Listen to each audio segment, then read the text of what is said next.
Good morning, everyone. I've been trying this video for some time now, but there is something else that worries me more than anything. Something, I guess it could be related to the 1st of June, but I think I'd rather look at this from a general perspective more than anything. The mainstream media is always looking for actual far-right attacks. Note the no air quotes there. Because when I say far-right in this context, I mean the actual far-right. The people who are the neo-Nazis, the racists, like the genuine massive racists, the people who basically are all for white supremacy and getting all the other religions, races, and all that shit to bow down before them. Those kinds of people are the ones I'm talking about. Those are the kinds of people the media want to portray us patriots as. They're the ones that they label as the far right, but aren't actually. But the way I look at this is I think we are going to end up seeing genuine far-right attacks in the future, quite frankly.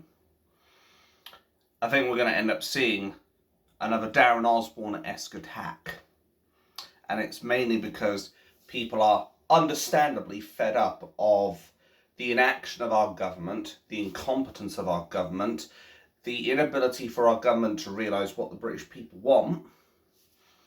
And I think we're just going to end up having another bloody mess on our hands. And let me be absolutely clear about this, just as I pour some of this down. Always nice to crack a cold one on a morning like this. Anyway, I want to put this into perspective of what I think is going to end up happening. In the near future, I think we're going to end up having to see another one of these attacks. The media will spin the narrative, and probably the police as well. And if it happens before the 1st of June, which I highly doubt, they'll find some way to twist it. If it happens after, they're going to use this as basically an opportunity to have like a shooting range up and just start blasting at people, metaphorically speaking, who they consider far right, who aren't actually. They're going to basically use it to take us to task over it. But we must be ready to condemn the person who does it, or persons who do it, when it happens. Because we understand that no matter which side you're on, left, right, or centre, killing any number of people is disgraceful, disgusting, abhorrent. Even more so when it involves children. And that is something I've always said, I will say here again, I do not care the colour, creed, or religion of a person. Just like the Hainault attack, if there is a Muslim going around killing children, if there's a white man killing children, if there's a black man killing white children, I don't care. I'm going to condemn it all the same. I'm going to condemn it in the same manner I would treat everyone else. Because at the end of the day, being a murdering psychopath has no prerequisites, if you will. It doesn't require you to be white. It doesn't require you to be black. It doesn't require you to be a Muslim. It doesn't require you to be a Christian. It doesn't require you to be anything. Anybody can be a killer. I could be a killer. Like, all I need to do is grab a knife, go out and stab someone. It's very easy to kill people. Of course, I'm not going to endorse it. I'm not going to condone it because obviously I'd like to think I've got something called a moral compass. And I'd like to think I have a little bit of humanity in me. But that's beside the point. The point is, I think we're going to end up seeing an attack like this in the future. And I think we need to be ready for it when it does happen. Because the media will do everything they can. If it's a left-wing attack, they'll downplay it, of course. If it's a Muslim doing it, again, they'll downplay it. because after all, look how they tried to cover up the grooming gangs and what have you. But if it's someone on the far right, or even just the genuine far right, they will do everything they can to basically smear everyone else. Like, think of a kid with a paint set. He's just going to dip that hand in and he's just going to put face paintings. Well, I suppose he could do that if he dipped his face in. Anyway, he's going to end up dipping his hand in the paint and he's going to do a lovely hand painting on the wall. And I wanted to use another word for it, quite frankly, but I better not, otherwise YouTube will cancel me or demonetize me or whatever. Oh dear. But no, in all seriousness, they will do everything they can to try and stitch us up.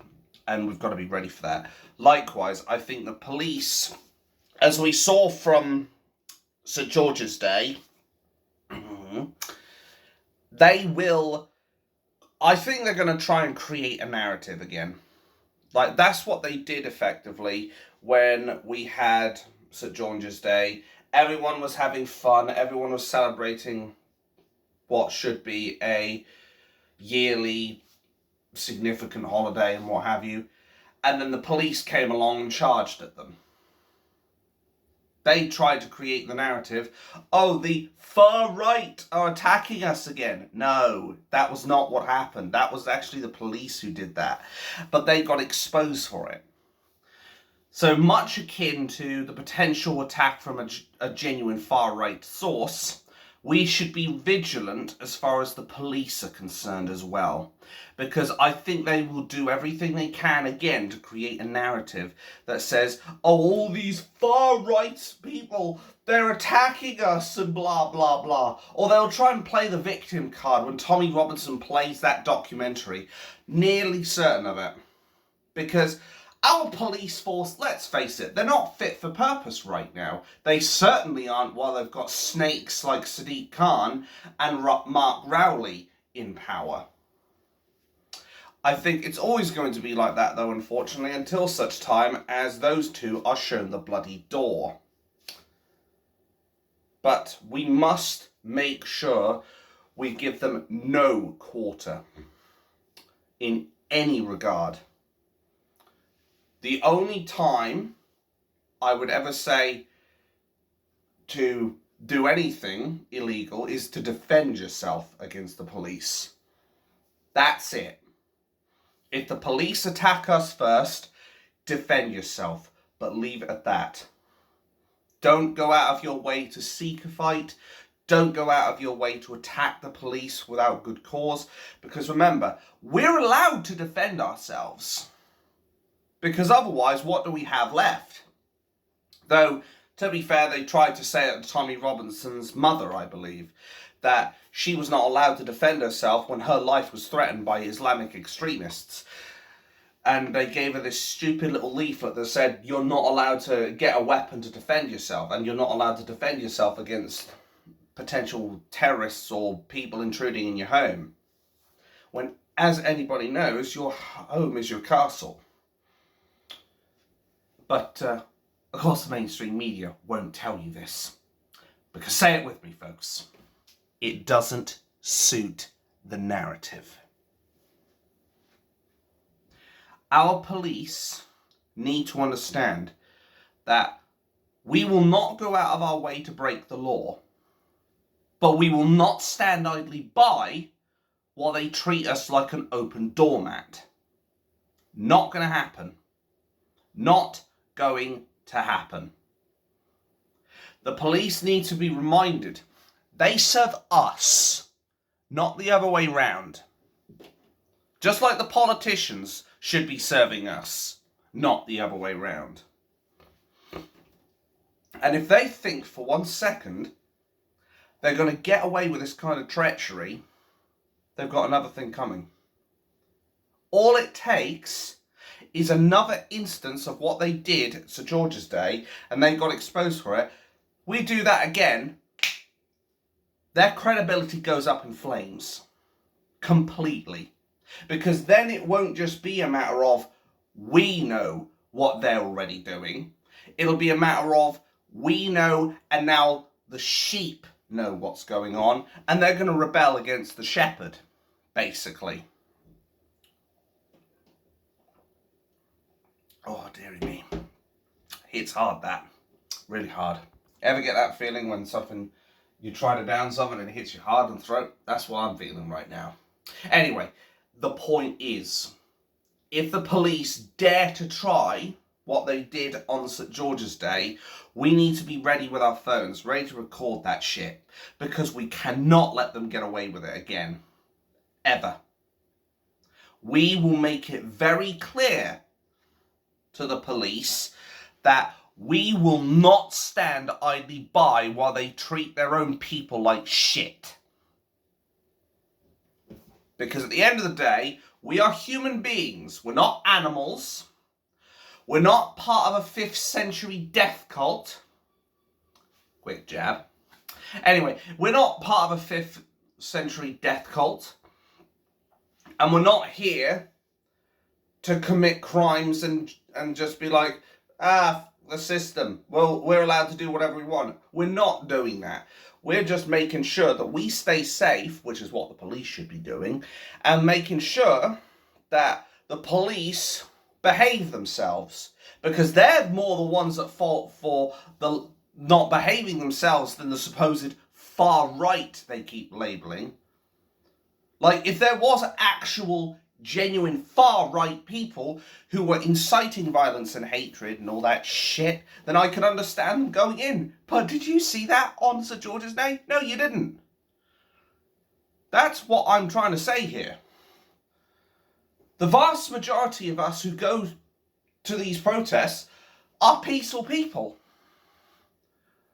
But unfortunately, our police take advantage of us. They kettle us, they attack us, they violate us, they have no consideration for the laws that they are supposed to themselves uphold. That's what we got to look out for at the end of the day. I'm not going to sit idly by any longer while these wankers treat us like doormats. Why should I? As I said, I tentatively hope to be down there on the 1st of June. The only thing that's going to prevent it is if I have a serious family emergency where my family's lives are in immediate danger. And that's it. No other excuses. It won't be because I'm ill. It won't be because I'm too fat and can't fucking run down there. Like, I will head down there, even if it kills me. Well, that's the plan anyway. But I'm not going to let anything stand in my way. And I'm hoping that it isn't going to be the case, but my employer that I'm working for, I'm not going to reveal the name yet, because there's been no wrongdoing. But I could have easily exposed the names of at least 3 companies that have wronged me in the past for my political views. I chose not to, out of good faith. Yes, there was a point where I had briefly exposed one of them, but I edited that out. But I am not afraid to take action. If I get dismissed from my job, I will not hesitate to put their names out there. I know it's a bit of airing dirty laundry and what have you, but I'm not going to tolerate having my rights trampled on. I'm not going to tolerate having people dismiss me for my political views. If I get dismissed because I can't do the job, that's one thing. If I get dismissed because I'm incapable of performing the tasks at hand, then that's fine, because that's a me issue. If someone dismisses me for my political views, that's a them issue. Because they are effectively saying, well, we're deciding you can't work here just because we don't believe in your political opinions. And that to me makes no sense. But I am going off on a tangent here. The bottom line in all of this is that if you head up to London on the 1st of June, which, unlike St. George's Day, which was on a Tuesday, I've got no excuse this time because it's Saturday on the 1st of June. But if you head up, keep your phone fully charged. Number one. Number two, go with friends who also have charged phones. That way, if you get attacked or arrested, your friends can help you, back you up, provide evidence, expose the traitors. And three, we must be vigilant for potential and actual far-right terrorists. Because I suspect it will happen, sooner or later. Like, we're going to end up with another Darren Osbourne-esque attack. I have a feeling. But we must be ready to condemn them every step of the way. Because we're decent human beings. That being said, do not take any shit from the police. Defend yourself if you have to, but do not go out of your way to attack them. Because that's what they want, it's what the media wants, it's what the politicians want so they can discredit us. Leave your beer at home. If you must crack open a cold one, juice is absolutely fine. Which is why I'm never going to get into trouble for that. Anyway, the point is, they must realise that we're serious about this.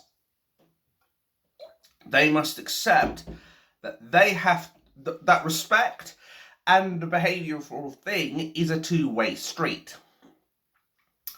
They can't just treat us like crap and expect us not to do anything about it. They can't be absolute assholes towards us and expect no consequences in return. Because we are the British people. We are the ones who give these people a fucking job. And we are the people who can ultimately put the final nail in the establishment's coffin.